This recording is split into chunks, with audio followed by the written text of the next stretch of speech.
श्री स्वामी समर्थ आज करणार आहे सोयाबीनचा काळा तिखटातील सरबरीत रस्सा। हे सोयाबीन मीठ टाकून उकडून घेतले आहेत। अद्रक, लसूण, खोबरं भाजलेलं, कोथिंबीर आणि टोमॅटोची पेस्ट करणार आहे। तर इकडं साहित्य बघा, टोमॅटो घेतले, कढीपाला, चिरलेली मिरची, कांदा आणि काळं तिखट।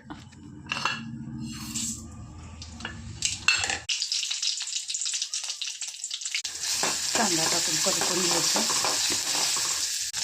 टोमॅटो, अद्रक, लसूण, कोथिंबीर, खोबऱ्याची ग्रेव्ही, कोथिंबीर आणि काळं तिखट। सोयाबीन यात टाकणार आहे, एक 5 मिनटं शिजू देणार आहे। आज झाली आहे सोयाबीनची भाजी। आवडल्यास नक्की लाईक व सबस्क्राईब करा। मस्त खा, स्वस्त राहा।